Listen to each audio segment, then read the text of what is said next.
আসসালামু আলাইকুম সবাইকে, ওয়েলকাম হিলিয়ামে। তোমাদের সাথে আমি আছি তানভীর, আমাকে তো চেনোই। অ্যান্ড এটা হচ্ছে আমাদের জৈব রসায়নের কত নম্বর ভিডিও? 11th class. ওকে, তো লাস্ট ক্লাসে আমরা কি কভার করছিলাম? লাস্ট ক্লাসে কভার করছিলাম হচ্ছে বেনজিনের বিভিন্ন গুরুত্বপূর্ণ রিয়াকশনস অ্যান্ড হচ্ছে অনেকগুলা মেকানিজম দেখছিলাম। অ্যান্ড আজকে হচ্ছে আমার এই জৈব রসায়ন পার্ট 3-র যে ক্লাসটা আমি নিব, সেখানে হচ্ছে আমরা বেনজিনের রেজোনেন্স পার্টটা দেখব। হ্যাঁ, এটা খুবই একটা ইম্পর্ট্যান্ট জিনিস, পরীক্ষায় আসে। এটা তোমরা 3 স্টার দিতে পারো, এটা হচ্ছে 3 স্টার। তো আসো রেজোনেন্স জিনিসটা আসলে পড়ি। এখন রেজোনেন্স জিনিসটা আসলে কি? রেজোনেন্স, হ্যাঁ, তো রেজোনেন্স হচ্ছে তোমার এই একটা ধরো আমার কাছে বেনজিন আছে, ওকে, এই হচ্ছে আমার সেই বেনজিন। এখন বেনজিনে কয়টা ডাবল বন্ড থাকে? এখানে একটা ডাবল বন্ড, এখানে একটা ডাবল বন্ড অ্যান্ড এখানে একটা ডাবল বন্ড। ওকে, তো বেনজিনের এখানে ডাবল বন্ডে যে বন্ডটা থাকে সেটা হচ্ছে পাই বন্ড। প্রত্যেকটাই আমার পাই বন্ড, হ্যাঁ, এই প্রত্যেকটাই পাই বন্ড। তো রেজোনেন্স অর্থ হচ্ছে তোমার এই পাই বন্ডগুলার শিফটিং হবে। ধরো এটা এখানে ছিল না আমার, এখান থেকে শিফট হয়ে এখানে যাবে, অ্যান্ড দেন এই পাই বন্ডটা শিফট হয়ে এখানে যাবে, অ্যান্ড লাস্টে এই পাই বন্ডটা শিফট হয়ে এখানে যাবে। এই যে তোমার একটা শিফটিং প্রসিডিউর, এটাকেই মেনলি রেজোনেন্স বলে। ওকে, তো রেজোনেন্স আমরা বলতে পারবো পাই বন্ডের শিফটিং প্রসেস। ক্লিয়ার এতটুকু? ঠিক আছে, ধরো একটা এক্সাম্পল দিই। তোমার কাছে একটা টোলুইন আছে, হ্যাঁ, তো টোলুইন মানে কি? একটা বেনজিনের সাথে একটা সিএইচ3 মূলক অ্যাড থাকবে। ওকে, তার এখানে একটা ডাবল বন্ড, এখানে আরেকটা ডাবল বন্ড, এখানে আরেকটা ডাবল বন্ড। তো আমি যদি তোমাকে বলি যে এটা রেজোনেন্স আসলে কি হবে, যেহেতু রেজোনেন্স মানে পাই বন্ডগুলো শিফট হবে না, তাহলে এটা রেজোনেন্স হবে সিএইচ3 মূলক সিএইচ3 মূলকের মতোই থাকবে, সব সেম থাকবে, শুধুমাত্র তোমার যে পাই বন্ডগুলো ছিল এগুলো শিফট হয়ে নেক্সট কার্বনে চলে যাবে। এখানে আসবে একটা, এখানে আসবে একটা, অ্যান্ড এখানে যাবে একটা। ক্লিয়ার? এটা হচ্ছে তোমার সিএসটি।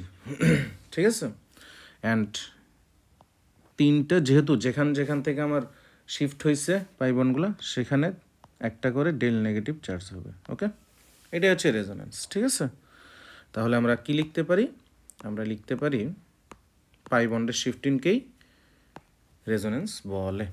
এখন তোমার যে রেজোনেন্সটা ঘটলো, এই যে তোমার আংশিক ঋণাত্মক চার্জের উৎপন্ন হলো, হ্যাঁ, তো কোনো কোনো অবস্থানে এটা আংশিক ঋণাত্মকও হয়, আবার কোনো কোনো ক্ষেত্রে আংশিক পজিটিভও হয়, সেটা আস্তে আস্তে দেখবো আমরা। হ্যাঁ, তো আমরা লিখতে পারি যে রেজোনেন্স ঘটার ফলে বেনজিনের কোনো কোনো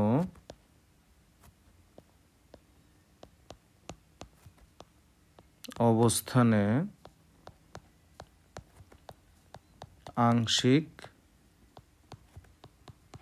পজিটিভ অ্যান্ড আংশিক, ধরো এটার ক্ষেত্রে আমার আংশিক নেগেটিভ হয়েছে না, তো কিছু মূলকের উপস্থিতির কারণে এটা আংশিক পজিটিভ হয়, সেটা দেখব আমরা। আংশিক নেগেটিভ চার্জ সৃষ্টি হয়। ক্লিয়ার এতটুকু? এখন তোমাদের মনে অবশ্যই কোয়েশ্চেন আসবে যে ভাইয়া রেজোনেন্সটা কেন ঘটে। কোয়েশ্চেনটা হচ্ছে এমন যে রেজোনেন্স কেন ঘটে? তো ভাইয়া রেজোনেন্স ঘটার যে রিজনটা আসে, অবশ্যই একটা কাজ হবে, তার রিজন তো থাকবেই না। রেজোনেন্স ঘটার রিজন হচ্ছে বেশি স্টেবল হওয়া। ওকে, তো রেজোনেন্স ঘটে হচ্ছে স্টেবল হওয়ার জন্য। ক্লিয়ার? দেন আমরা হচ্ছে দেখব বেনজিন চক্রে কিছু প্রতিস্থাপক থাকে। হ্যাঁ, যেমন এখানে আমরা দেখলাম যে একটা বেনজিন চক্রে CH3 প্রতিস্থাপক ছিল, দ্যাটস ওয়াই আমরা এটাকে কি বলতাম, এটাকে বলতাম টোলুইন। এরকম আরও প্রতিস্থাপক থাকতে পারে, যেমন হাইড্রক্সিল থাকলে সেটাকে আমরা ফেনল বলি। তো সেটাই দেখবো আসলে বেনজিন চক্রে এই প্রতিস্থাপকগুলোর প্রভাবটা আসলে কেমন হয়। তো একটা কথা বলে নেই, সেটা হচ্ছে তোমার বেনজিন চক্রে প্রতিস্থাপকের প্রভাবটা হচ্ছে দুই প্রকার। কয় প্রকার? দুই প্রকার। একটা হচ্ছে আবেশীয় ফল, ওয়েট,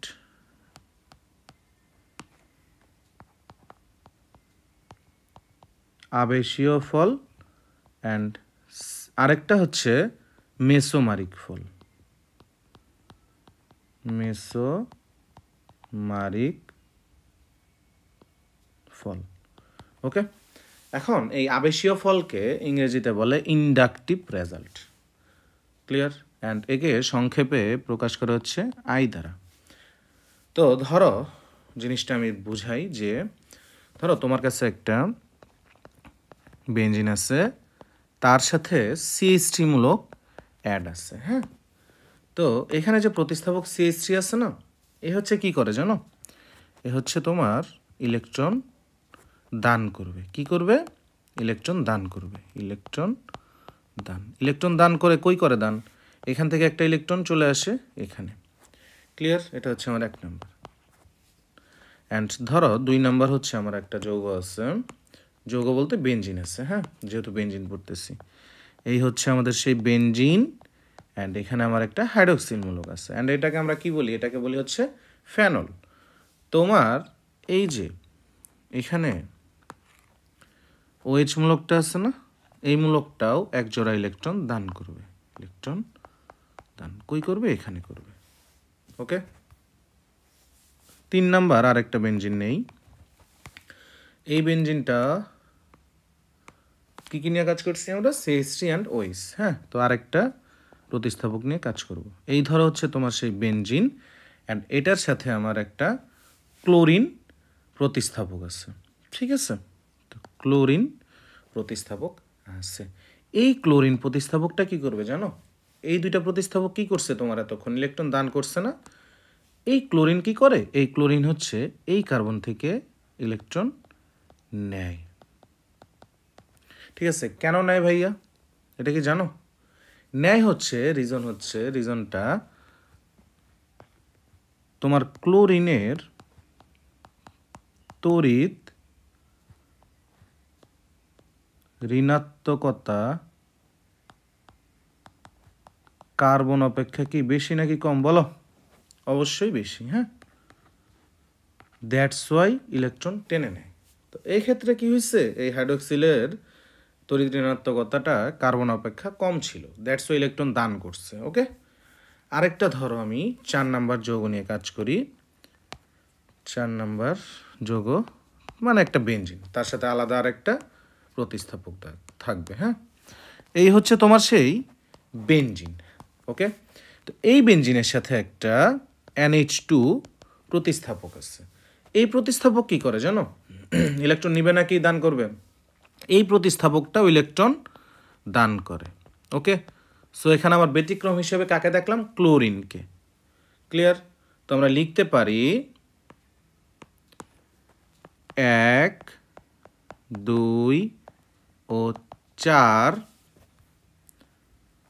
নংয়ের ক্ষেত্রে। এখন দেখো, যখন তোমার ধরো এই যে CH3 মূলকটা বা প্রতিস্থাপকটা একটা ইলেকট্রন দান করতেছে, সো এই জায়গায় কি ইলেকট্রনের ঘনত্বটা বৃদ্ধি পাচ্ছে না? সো সেমভাবে OH মূলক যখন বা OH প্রতিস্থাপক যখন একটা ইলেকট্রন দান করতেছে, এক জোড়া ইলেকট্রন, তখন সেমভাবে এখানেও কি বাড়তেছে? ইলেকট্রন ঘনত্ব বাড়তেছে। অ্যান্ড সেম ওয়েতে এই 4 নাম্বারেও ইলেকট্রনের ঘনত্বটা বাড়তেছে। ঠিক আছে, সো আমরা লিখতে পারি 1, 2 ও 4 নংয়ের ক্ষেত্রে ইলেকট্রন ঘনত্ব কি হয়? বৃদ্ধি পায়। ইলেকট্রন ঘনত্ব বৃদ্ধি পায় যেহেতু ইলেকট্রন গ্রহণ হচ্ছে। ওকে, অ্যান্ড 3 নাম্বারের ক্ষেত্রে 3 নংয়ের ক্ষেত্রে কি হচ্ছে, ইলেকট্রন নিয়ে নিচ্ছে না এখানে, তো এখানে ইলেকট্রন ঘাটতি হচ্ছে, দ্যাট মিনস ইলেকট্রন ঘনত্বটা হ্রাস পাচ্ছে। ইলেকট্রন ঘনত্ব হ্রাস পায় যেহেতু ইলেকট্রন কি হচ্ছে, নিজের দিকে টানে। কে টানে? প্রতিস্থাপক। ক্লিয়ার? হোপফুলি এতটুকু ক্লিয়ার হয়েছে তোমাদের। তো আমরা কি বলতে পারি এখন ভাইয়া, তোমাদের যে আবেশীয় ফলটা আছে না, ইন্ডাকটিভ রেজাল্ট, এটা হচ্ছে 2 ভাগে বিভক্ত। ওকে, তো এখানে দেখো, যদি বেনজিন বলয়ে ইলেকট্রন ঘনত্ব বৃদ্ধি পায়, দেন আমরা তাকে বলতে পারবো ধনাত্মক আবেশীয় ফল বা প্লাস আই। প্লাস আই মানে কি, ইন্ডাকটিভের আই, অ্যান্ড যেহেতু এটা ধনাত্মক দ্যাটস ওয়াই প্লাস। অ্যান্ড সেমভাবে যখন আমার ইলেকট্রন ঘনত্বটা বেনজিন বলয়ে হ্রাস পাবে, তখন আমরা তাকে বলতে পারবো ঋণাত্মক আবেশীয় ফল।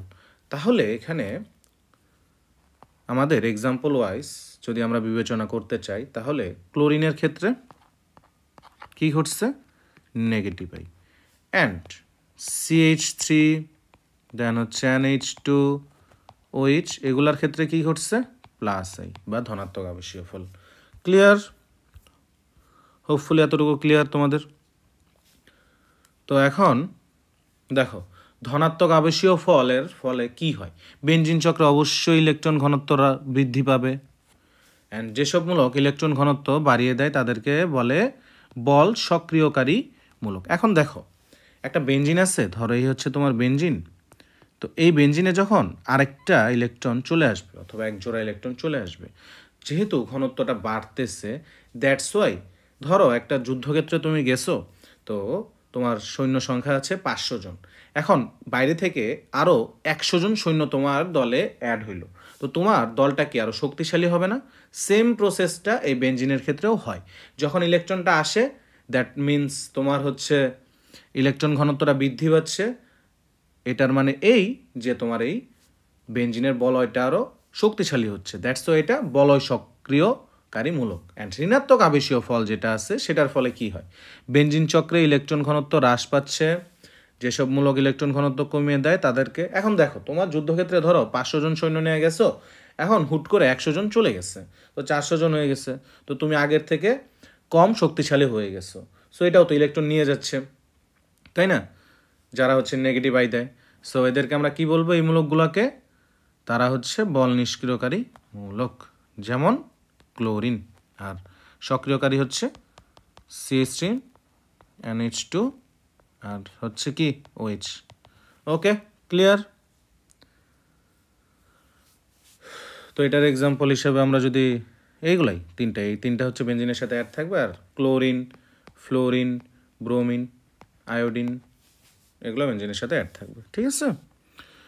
তো এখন আরেকটা দেখবো হচ্ছে আমাদের, তো তখন বললাম না যে তোমার হচ্ছে বেনজিনের প্রতিস্থাপক, বেনজিন চক্রে প্রতিস্থাপকের প্রভাব 2 প্রকার, আবেশীয় পড়ছি, অ্যান্ড বাকি আছে কি মেসোমারিক। তো মেসোমারিকটা দেখি আমরা। হ্যাঁ, তো মেসোমারিক ফলটা হচ্ছে ভাইয়া 2 প্রকার। কয় প্রকার? 2 প্রকার। একটা হচ্ছে প্লাস এম বা ধনাত্মক মেসোমারিক, আর একটা হচ্ছে মাইনাস এম। তো দেখি কোনটা প্লাস এম অ্যান্ড কোনটা মাইনাস এম। ঠিক আছে, ধরো তোমার কাছে একটা বেনজিন আছে, এরকম একটা বেনজিন আছে, অ্যান্ড বেনজিনে একটা হাইড্রোক্সিল মূলক অ্যাড আছে। এক্ষেত্রে কি এক জোড়া ইলেকট্রন দান হচ্ছে না, ইলেকট্রন দান, এটাকে আমরা বলতে পারবো প্লাস এম।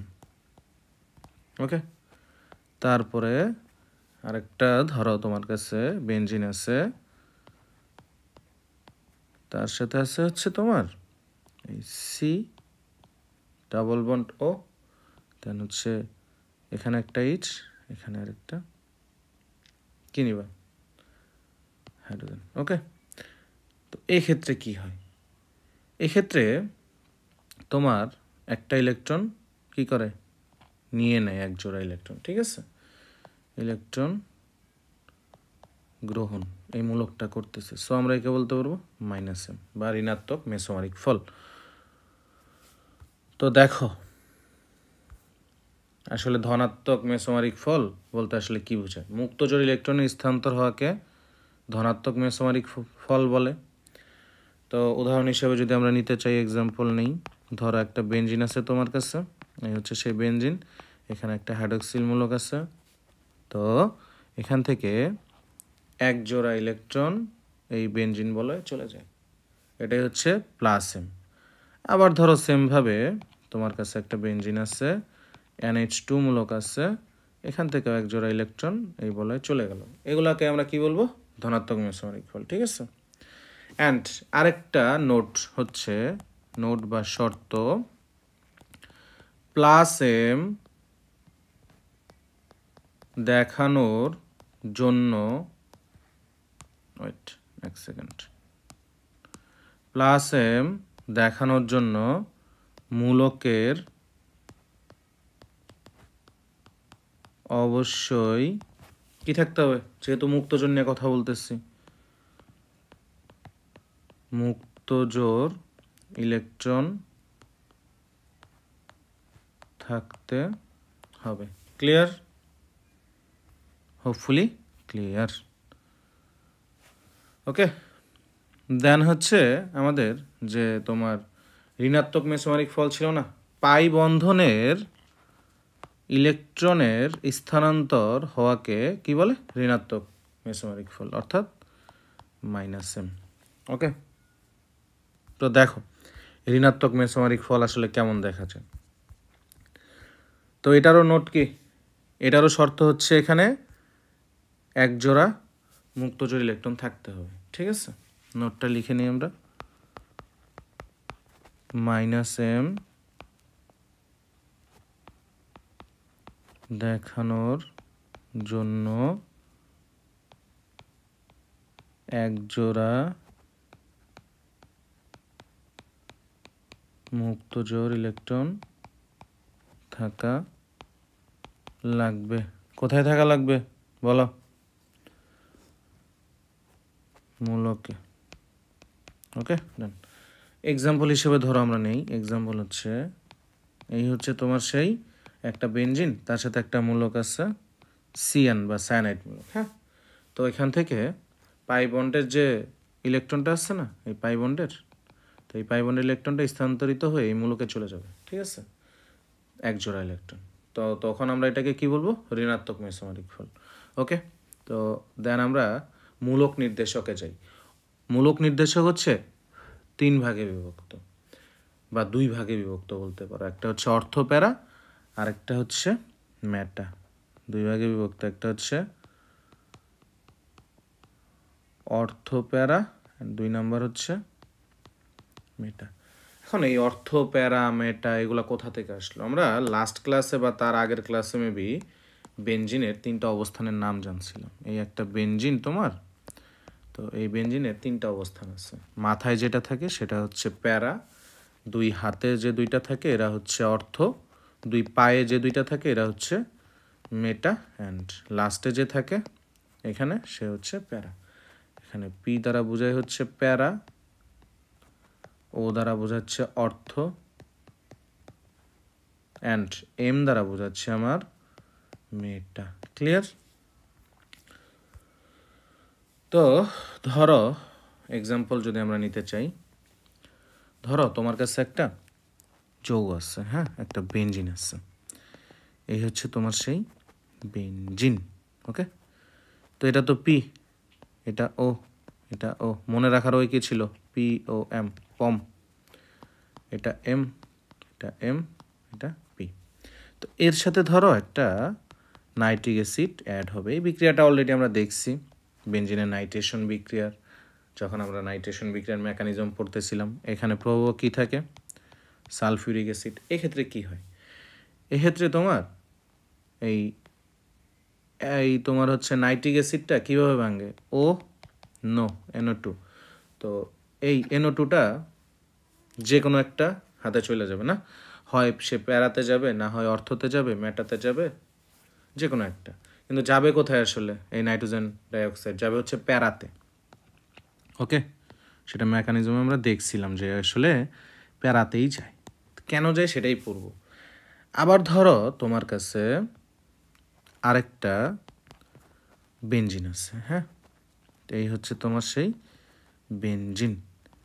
তো বেনজিনের সাথে তোমার CH3 মূলক অ্যাড আছে। ধরো 2 অণু, এটাকে কি বলে, টোলোইন বলে। তো 2 অণু টোলোইন নিচ্ছি আমি, তার সাথে হচ্ছে এখন 2 অণু নাইট্রিক অ্যাসিড অ্যাড করব, অ্যান্ড এখানে 2 অণু সালফিউরিক অ্যাসিড যাবে। ওকে, তো 2টা বেনজিন আকারে ভাঙবে, 2টা বেনজিন, এই হচ্ছে আরেকটা বেনজিন। হ্যাঁ, তো দেখো দেন তোমার 2 বেনজিনেই 2টা করে CH3 থাকবে না, কারণ 2টা টলোইন ছিল, এখানেও একটা CH3, এখানেও একটা CH3। এখানে কয়টা নাইট্রোজেন ডাইঅক্সাইড পাবা তুমি? নাইট্রোজেন ডাইঅক্সাইড পাবা তুমি 2টা। এখন প্রথম যে বেনজিনটা পাইছো তুমি বা টোলোইনটা পাইছো, এটার প্যারা অবস্থানটা অলরেডি বুকড।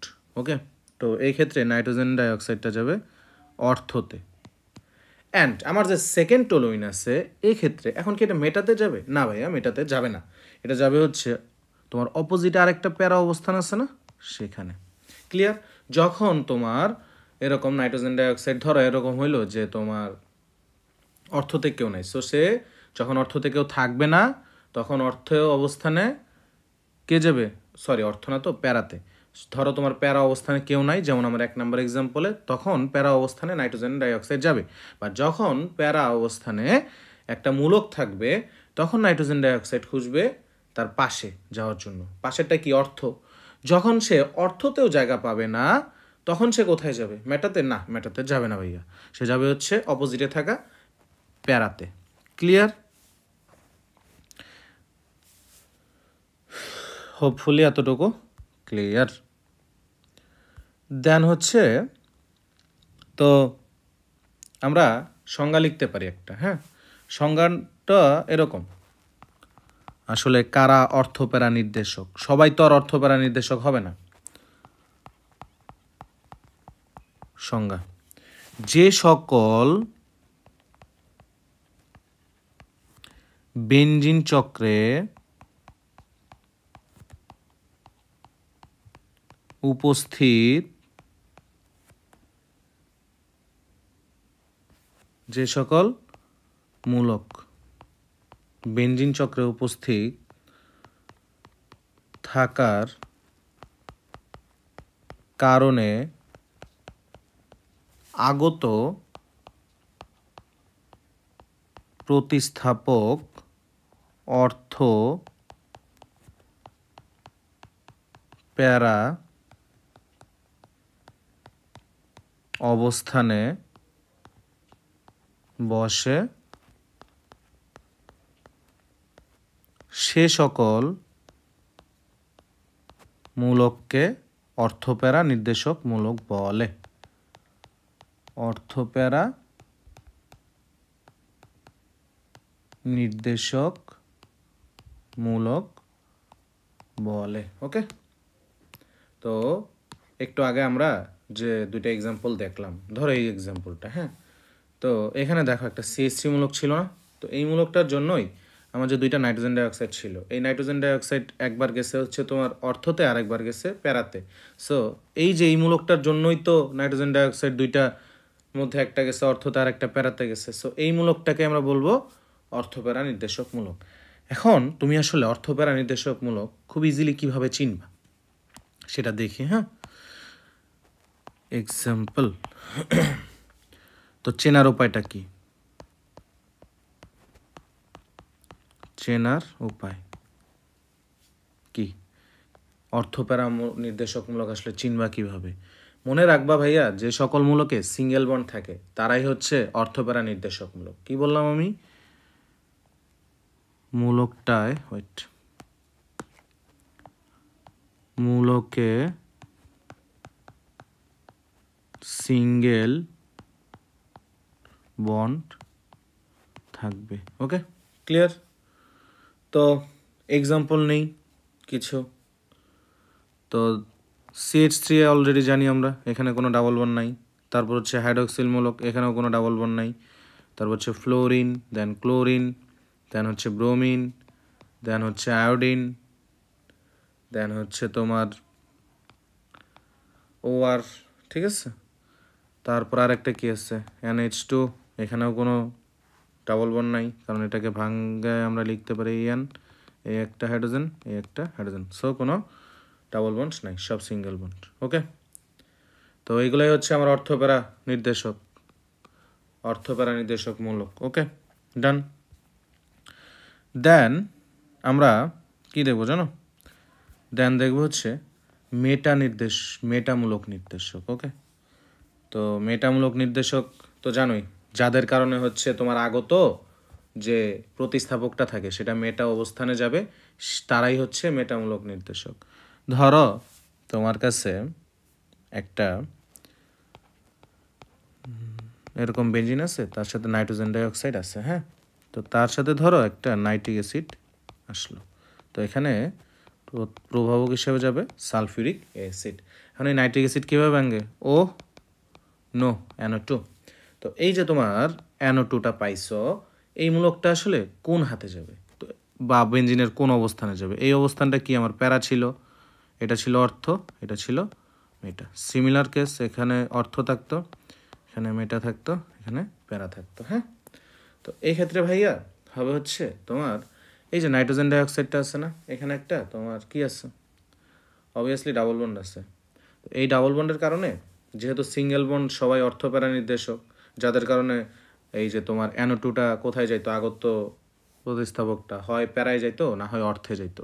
তো যেহেতু এটা মেটামূলক নির্দেশক, সো আমার এই নাইট্রোজেন ডাইঅক্সাইডটা বসবে এই মেটা অবস্থানে। ওকে, তো আমরা লিখতে পারি এই একটা বেনজিন, প্যারাতে নাইট্রোজেন ডাইঅক্সাইড ছিল আগে থেকে, অ্যান্ড মেটাতে নাইট্রোজেন ডাইঅক্সাইড। ওকে, ক্লিয়ার। এখন কারা আসলে তোমার মেটামূলক নির্দেশক, এক্সাম্পল চেনার উপায়, চেনার উপায় কি, চেনার উপায়টা হচ্ছে একটা ডাবল বন্ড থাকবে অথবা একটা ট্রিপল বন্ড থাকবে, একটা ডাবল বন্ড, একটা ডাবল বন্ড থাকবে, অর একটা কি থাকবে, ট্রিপল বন্ড, ট্রিপল বন্ড থাকবে। ক্লিয়ার, হোপফুলি এতটুকু ক্লিয়ার। এখন কারা আসলে মেটা নির্দেশক সেটা দেখি। এই যে যেটা দেখলাম NO2, কারণ এখানে কি থাকে, এই একটা নাইট্রোজেন, এই একটা ডাবল বন্ড অক্সিজেন, আর একটা অক্সিজেন, হ্যাঁ, এটাকে আরও দিয়ে লেখা হয়। এটা একটা যেমন মেটামূলক। দেন হচ্ছে তোমার SO3H, এটা কিভাবে থাকে, এটা থাকে হচ্ছে সালফারের কয়টা হাত, 4টা। এই হচ্ছে অক্সিজেন, এই হাইড্রোজেন, আরেকটা অক্সিজেন, এভাবে বের হওয়া থাকে, হ্যাঁ। তারপরে ধরো একটা সায়ানাইড মূলক আছে, এখানে কিভাবে থাকে, এই কার্বন, ট্রিপল বন্ড। ওকে, আবার ধরো তোমার কাছে কি আছে, COOH আছে, এটা কিভাবে ভাঙে, এটা ভাঙে হচ্ছে এই একটা কার্বনের এক হাত ফাঁকা, ডাবল বন্ড অক্সিজেন, এই আরেকটা অক্সিজেন, এই আরেকটা হাইড্রোজেন। এটা হচ্ছে 1 নাম্বার, এটা 2 নাম্বার, এটা 3 নাম্বার, অ্যান্ড এটা 4 নাম্বার। অ্যান্ড 5 নাম্বারটা কি, 5 নাম্বার ধরো তোমার কাছে আছে হচ্ছে CHO মূলক। তো এক্ষেত্রে এটা কিভাবে ভাঙে, এই একটা কার্বনের হাত, এখানে একটা হাইড্রোজেন, অ্যান্ড এখানে ডাবল বন্ড অক্সিজেন।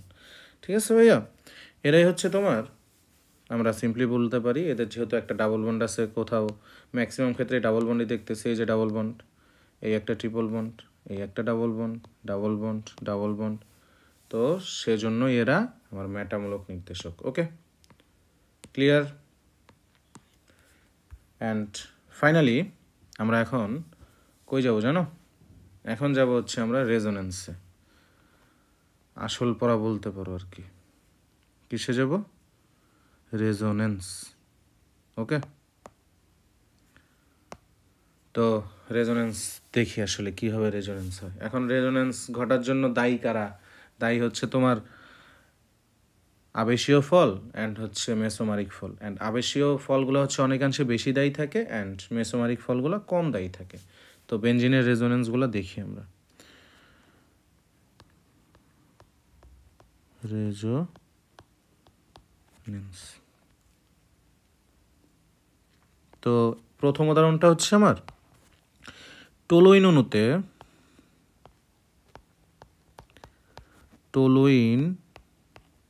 অণুতে বেনজিন বলয়ে কোন মূলকে অবস্থায় থাকে? টলুইনে CH3 মূলকের প্রভাব, এটা হচ্ছে আমাদের 1 নম্বর। তো দেখি প্রভাবটা কীরকম। হ্যাঁ, তো যখনই রেজোনেন্স বের করতে বলবে না, তখন সবার প্রথমে তুমি কি করবা জানো? কোনো দিকে তাকাবা না, তুমি হচ্ছে কিছু না পারলেও 6টা বেনজিন আঁকবা।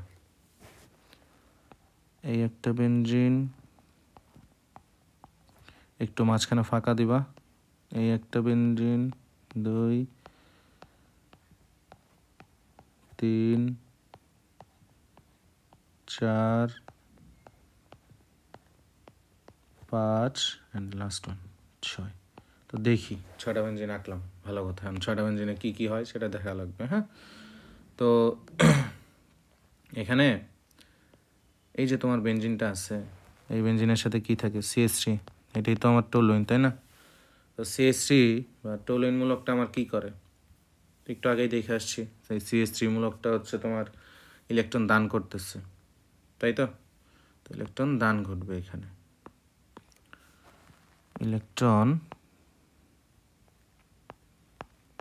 দান। তো ইলেকট্রন যেহেতু দান করছে, দান করার ফলে তোমার এখানে তো একটা ডাবল বন্ড ছিল, তুমি ডাবল বন্ডগুলোকে আমি অন্য কালার দিই, ধরো গ্রিন কালার। হ্যাঁ, এই হচ্ছে ডাবল বন্ড একটা, এই হচ্ছে একটা ডাবল বন্ড, এই হচ্ছে একটা ডাবল বন্ড, এখানে একটা অ্যারো চিহ্ন হবে। তো দেখো ইলেকট্রন যেহেতু দান করছে, এক জোড়া ইলেকট্রন দান করার পরে এই তোমার CH3 মূলকটা কী হবে? একটা পজিটিভ চার্জে কনভার্ট হয়ে যাবে অ্যান্ড এই বন্ডটা তো চলে গেছে। এখন দেখো এখানে তো অলরেডি এক জোড়া ইলেকট্রন ছিল, বাট এই ইলেকট্রনটা আসার ফলে এখানের যে তোমার এক জোড়া ইলেকট্রন ছিল না, এই ইলেকট্রনকে বের করে দিবে, এই হচ্ছে বের করে দিচ্ছে। ঠিক আছে, তো এখন ইলেকট্রন কি এক জোড়া ইলেকট্রন কি বাইরে থাকবে? অবশ্যই থাকবে না। এই ইলেকট্রনটা চাবে কি, যেহেতু এটা এখানে ছিল, ও চাবে তার পাশেরটায় যেতে, এখানে ঢুকতে চাবে। ঠিক আছে, ক্লিয়ার? অ্যান্ড আরেকটা জিনিস দেখো, সেটা হচ্ছে তোমার এখানে যে সিঙ্গেল বন্ডটা ছিল, এটা হয়ে যাবে ডাবল বন্ড, কারণ এখানে একটা বন্ড কমে গেছে। অ্যান্ড CH3 থাকবে, যেহেতু এক জোড়া ইলেকট্রন দান করছে, দ্যাটস এটা পজিটিভ আয়ন হয়ে গেছে। হ্যাঁ, অ্যান্ড এখানে দেখো, তো তারপরে এখানে ডাবল বন্ডের মতোই থাকবে অ্যান্ড এখানেও ডাবল বন্ডের মতোই থাকবে। দেন কি হবে? দেন হচ্ছে দেখো, ওইটা আমি কালারটা চেঞ্জ করি অ্যান্ড এই কালারটা নিয়ে হচ্ছে আমাদের পিঙ্ক নেই। হ্যাঁ, এখানে ডাবল বন্ডই থাকবে, ডাবল বন্ডের কোনো চেঞ্জ হবে না, CH3 প্লাস আকারেই থাকবে। দেন তোমার এই যে ইলেকট্রনটা, এই ইলেকট্রনটা এখানে বসে যাবে বন্ড আকারে। বসে গেল। তো এখানে যে তোমার ডাবল বন্ডটা ছিল না, এই ডাবল বন্ডকে এই যে নতুন অবস্থানে যে ইলেকট্রনটা আসলো, এ কী করবে? ধাক্কা মারবে, ধাক্কা মেরে বের করে দিবে। ওকে, তো এও বের হয়ে গেলো। এ আবার কী চাবে? পাশের কার্বনে যাইতে চাবে, পাশের বলয়ে। অ্যান্ড আমার থার্ড বন্ডটা এভাবেই থাকবে। দেন কি হবে? দেন এখানে CH3 মতোই থাকবে, প্লাস ওদের ধাক্কাধাক্কির মধ্যে নাই। তো এ তো নতুন অবস্থানে চলে আসছে অ্যান্ড এই যেটা বের হয়েছিল, এ তো এখানে যাইতে চাইতেছে না, তো এই বন্ডটাও এখানে চলে আসবে। ওকে, দেন এই বন্ডটা যে আসলো, হ্যাঁ, এই বন্ডটা কী করবে? এই বন্ডকে ধাক্কা মারবে, মারার ফলে এও বের হয়ে যাবে, বের হয়ে পাশের বলয়ে যাইতে যাবে। ওকে, দেন দেখো দেন কি হয়। দেন এখানে হচ্ছে তোমার ডাবল বন্ড নতুন অবস্থানে আবার গেছে, সেকেন্ড ডাবল বন্ডটা, অ্যান্ড নিউ অবস্থানে আমার থার্ড ডাবল বন্ডটাও চলে গেছে। যাওয়ার পরে কি করবে, এই তোমার যে নতুন ডাবল বন্ডটা পাইলা না, এই ডাবল বন্ডটা এসে এই ডাবল বন্ডকে ভেঙে দিবে, ভেঙে এটাকে সিঙ্গেল বন্ডে ক্রিয়েট করবে অ্যান্ড আয়নটাও চলে যাবে। ঠিক আছে, তো পাইলা, ক্লিয়ার। দেন তিনটা সমান চিহ্ন দিবা, দেন হচ্ছে মাঝখানে যেহেতু আবেশীয় ফল হয়েছে তাই এরকম মেঘ মেঘ মেঘ ডট ডট ডট, অ্যান্ড এখানে একটা সিএসটি হবে, যেহেতু ইলেকট্রনের টান হয়েছে এখানে, দ্যাটস ওয়াই ডেল নেগেটিভ। এটাই হচ্ছে তোমার বেনজিনের রেজোনেন্স। ক্লিয়ার ভাইয়া? দেন হচ্ছে আমরা এয়াটা দেব বেনজিন মূলকে ওএইচ, বেনজিন বলয়ে বা হ্যাঁ ওএইচ মূলকের প্রভাবটা 2 নাম্বার এটা আমাদের। ওকে, 2 নাম্বারটা কি আমাদের, বেনজিনে ওএইচ মূলকের প্রভাব। তো আমরা সবাই জানি ওএইচ মূলকও ইলেকট্রন দান করে। তো সর্বপ্রথম তুমি কি করবা, 6টা বেনজিন আঁকবা। এই হচ্ছে তোমার সেই 6টা বেনজিন আঁকো তুমি। এই 1 2 3 4 5 অ্যান্ড লাস্ট 6। অ্যারো চিহ্ন দাও সবগুলাই, এর আগেরটা তো দেখছো অ্যারো অ্যারো অ্যারো, অ্যান্ড লাস্টেরটার আগে 3টা। ওকে, দেন এখানে যেহেতু আমার ওএইচ মূলক অ্যাড থাকবে, হ্যাঁ, তো ওএইচ মূলকটা আমি লিখি সবগুলো একটা গোল গোল গোল, লাস্টেরটাই তো জানো কি হয় এরকম। হ্যাঁ, তো ওএইচ মূলক দাও। যেহেতু ওএইচ মূলক তোমার ইলেকট্রন কি করে, ইলেকট্রন হচ্ছে সে দান করতেছে, কোথায় দান করবে, এই হাতে। ও ভালো কথা, ডাবল বন্ড তো দিনই, এই হচ্ছে ডাবল বন্ড, এই হচ্ছে ডাবল বন্ড, এই হচ্ছে ডাবল বন্ড, এখানে একটা ডাবল বন্ড। ওয়েট, এই ডাবল বন্ড কেন আগে দিলাম। তো দেখো ইলেকট্রন কি করতেছে, ইলেকট্রন দান। তো ইলেকট্রন দান করার ফলে এখানে ডাবল বন্ডটা চলে যাবে না, চলে যেয়ে তোমার যেহেতু দান করছে এখানে ডাবল বন্ড হবে OH প্লাস। ওকে, দেন কি হবে, এই ডাবল বন্ডটা বের হয়ে যাবে, বের হয়ে বাইরে থাকবে এইভাবে। ওকে, অ্যান্ড এই ডাবল বন্ডের মতোই থাকবে, এটা এটার মতোই থাকবে। দেন কি হয় দেখো, দেন হবে হচ্ছে তোমার এই যে ডাবল বন্ডটা যে বের হইলো, এ কি করবে, এখানে ছিল, এ যাবে পাশের হাতে চলে আসতে। ঠিক আছে, দেন ওর পাশের হাতে চলে আসবে ঠিক মতো, আসার পরে তো এ যেহেতু চলে আসছে তাই তো, তো এখানে আসার পরে পাশেরটাকে ধাক্কা দিবে, এটাকে ধাক্কা দিবে, দিয়ে বের করে দিবে। তো এ আবার কি চাইবে, তার পাশেরটাই যাইতে, অ্যান্ড থার্ডটা থার্ডের মতোই থাকবে, অ্যান্ড এখানে OH প্লাস। ওকে, দেন দেখো তো নতুন অবস্থান পাওয়া গেছে আমার, এটা ডাবল বন্ড। তো এইটা যেটা বের হয়েছিল এটা চলে আসবে এখানে। তো নতুন অবস্থানে আসার পরে এ কী করবে, তার পাশেরটাকে ধাক্কা দিবে, ধাক্কা দিয়ে বের করে দিবে, দেওয়ার পরে ও চাবে নতুন অবস্থানে যাইতে, তাই তো।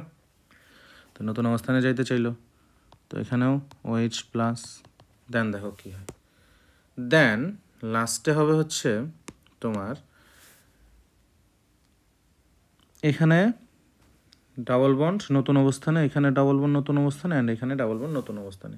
তো এ এসে কি করছে, এই নতুন ডাবল বন্ডটা এসে এখানে একটা বন্ড ভেঙে দিছে, ওকে সিঙ্গেল বন্ড বানিয়ে দিছে OH। ওকে, দেন এখানে OH, যেহেতু এখানে ইলেকট্রনের দান ঘটছে তাই ডেল নেগেটিভ, 3 পাশে 3টা। ক্লিয়ার? হোপফুলি ক্লিয়ার সবার। দেন আমরা 3 নম্বরে দেখব হচ্ছে, 3 নম্বরে কি দেখবো জানো, 3 নম্বরে দেখব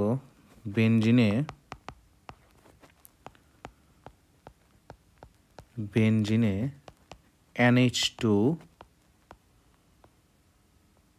মূলকের প্রভাব। তো যেহেতু এটা একটা রেজোনেন্স, তো সবার আগে কি করবা, 6টা বেনজিন আঁকবা। এই হচ্ছে তোমার 1 নম্বর, এই হচ্ছে 2, এই হচ্ছে 3, এই হচ্ছে 4, এই 5 আর এটা হচ্ছে লাস্টের, একটু ছোট হয়ে গেল, সবগুলোর মাঝে একটা করে অ্যারো চিহ্ন দিবা। দেন দেখো কি হয়, এখানে কি অ্যাড আছে আমাদের, এখানে অ্যাড আছে হচ্ছে দেখো NH2, হ্যাঁ এই হচ্ছে আমাদের NH2। এও কি করে, এ হচ্ছে ইলেকট্রন, এক জোড়া ইলেকট্রন দান করে, ইলেকট্রন দান। তো ডাবল বন্ডগুলো লিখি আমি, এই হচ্ছে ডাবল বন্ড, এই ডাবল বন্ড অ্যান্ড এই হচ্ছে ডাবল বন্ড।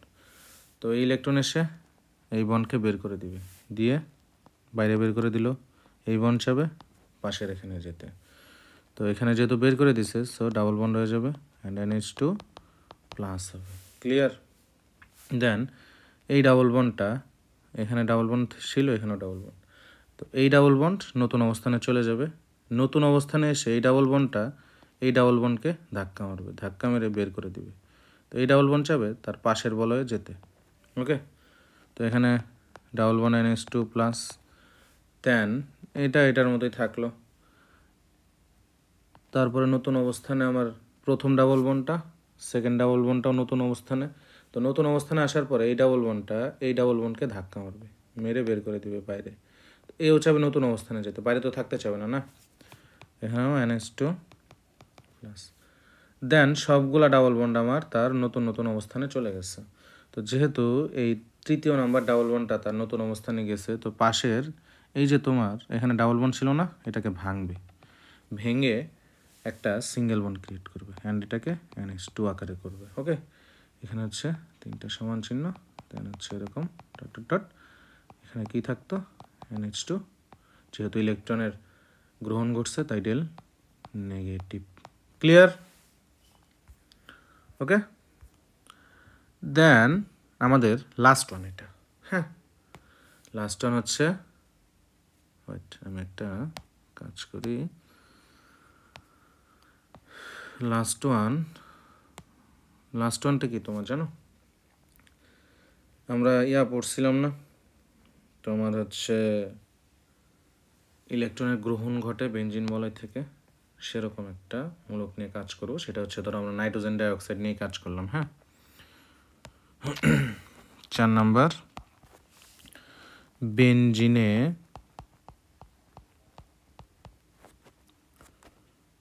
বলয়ে, বেঞ্জিনের বলয়ে নাইট্রোজেন ডাইঅক্সাইড মূলকের প্রভাব দেখি। হ্যাঁ, এটাও ইম্পর্টেন্ট, এটা আসে অনেকবার। তো দেখো একটা বেঞ্জিন আঁকি আমরা, 6টা বেঞ্জিন আঁকি, একটা না, এই একটা বেঞ্জিন, এই আরেকটা, 3 নাম্বার বেঞ্জিন, এই 4 নাম্বার বেঞ্জিন, এই 5 নাম্বার বেঞ্জিন অ্যান্ড লাস্টে আমার 6 নাম্বার বেঞ্জিন। এই একটা অ্যারো, এই একটা অ্যারো, এই একটা অ্যারো অ্যান্ড লাস্টে 3টা সমান চিহ্ন। হ্যাঁ, তো ফার্স্ট বেঞ্জিনে NO2 মূলকটা অ্যাড আছে, 3টা বন্ডটা কি আমি বন্ডগুলো অন্য কালারে দেই, এই হচ্ছে একটা বন্ড, এই একটা বন্ড অ্যান্ড এই হচ্ছে আরেকটা বন্ড। তো এক্ষেত্রে আসলে কি হবে, যেহেতু ইলেকট্রন গ্রহণ করতেছে কে এই মূলকটা, এই মূলকটা ইলেকট্রন নিবে, ইলেকট্রন গ্রহণ, সেক্ষেত্রে কি হবে ভাইয়া, যেহেতু ইলেকট্রন চলে যাচ্ছে তো এখানে একটা পজিটিভ চার্জ হয়ে যাচ্ছে না? অবশ্যই হচ্ছে। তো এখানে যেহেতু ইলেকট্রন নিচ্ছে, দ্যাটস ওয়াই এখানে নাইট্রোজেন, এখানে থাকবে হচ্ছে অক্সিজেন নেগেটিভ অবশ্যই, এখানে আরেকটা অক্সিজেন অ্যারো চিহ্ন দিয়ে। হ্যাঁ, দেন তোমার কি হবে, দেন দেখো, তো এটা এটার মতোই থাকলো, এটা এটার মতোই থাকলো, তো ওই জায়গাটা ফাঁকা হয়েছে না, এখানে একটা জায়গা ফাঁকা হয়েছে না, এই জায়গায় এই ডাবল বন্ডটা চলে আসবে, ঠিক আছে? তো চলে আসলো, এখানে এখানে থাকলো, তো এই জায়গাটা ফাঁকা হয়ে গেছে না, দ্যাটস এখানে আরেকটা পজিটিভ, ঠিক আছে? ওকে, দেন এই ফাঁকা জায়গায় আছে না, এই ফাঁকা জায়গায় এই বন্ডটা চলে আসলো। হ্যাঁ, তো আসার পরে এখানে নতুন করে তো চলে আসছে, যেহেতু আমার 3 নম্বর বন্ডটা, তাই তো এখানে আরেকটা পজিটিভ ক্রিয়েট হবে না, হইল এই হচ্ছে NO মাইনাস অক্সিজেন, ঠিক আছে? দেন কি হবে, এখানে যে পজিটিভ অ্যাড হয়েছে, তো ও কী করবে, আরেকটা বন্ড আনবে না? তো এখান থেকে একটা বন্ড এখানে চলে আসবে, বা পজিটিভটা একটা বন্ড আকারে চলে যাবে। হ্যাঁ, দেন এখানে আমার এমনি লেখো তোমরা, সমস্যা নেই। এই একটা বন্ড, এই একটা বন্ড, এই একটা বন্ড, সেটা হচ্ছে রিভার্স হয়েছে। ঠিক আছে, এতক্ষণ যা 3 নাম্বার 3টা পড়লাম তার হচ্ছে রিভার্স হয়েছে। অ্যান্ড লাস্টে যে এখন দেখো এখানে তো NO2ই থাকবে, এখানে যেহেতু ইলেকট্রন বেঞ্জিনটা ইলেকট্রন ছেড়ে দিচ্ছে, তো ডেল পজিটিভ। ক্লিয়ার? হোপফুলি সবার ক্লিয়ার।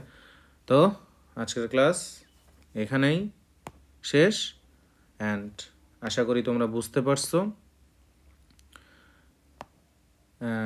আর কি, অ্যান্ড নেক্সট ক্লাসে আমরা, অ্যান্ড সবচেয়ে ভালো কথা হচ্ছে আমাদের বেঞ্জিনের অলমোস্ট শেষ, অ্যান্ড নেক্সট ক্লাসে আমরা দেখব হচ্ছে তোমার অ্যালকাইল হ্যালাইড। তো আর একটা ইম্পর্টেন্ট কথা, আমাদের ইউটিউব চ্যানেলে সবাই কি করবা, সাবস্ক্রাইব করবা, সাবস্ক্রাইব, ওকে। অ্যান্ড আরেকটা ইম্পর্টেন্ট, সেটা কি, শেয়ার, অবশ্যই বেশি বেশি, ঠিক আছে। অ্যান্ড আমাদের যে একটা পেজ আছে, পেজটা কি, ফেসবুকে হিলিয়াম লার্নস, এটা হচ্ছে FB পেজ প্লাস YT, ঠিক আছে, দুই জায়গাতেই সেম নাম। অ্যান্ড আমাদের আজকের ক্লাসের যে PDFটা আছে, ক্লাস নোটস, সেটা হচ্ছে তোমাদের ডেসক্রিপশন বক্সে দেওয়া থাকবে। সো ভাইয়ারা আপুরা, টিল দ্যাট খোদা হাফেজ, ইনশাল্লাহ দেখা হচ্ছে আমাদের নেক্সট ক্লাসে। সবাই ভালো থেকো।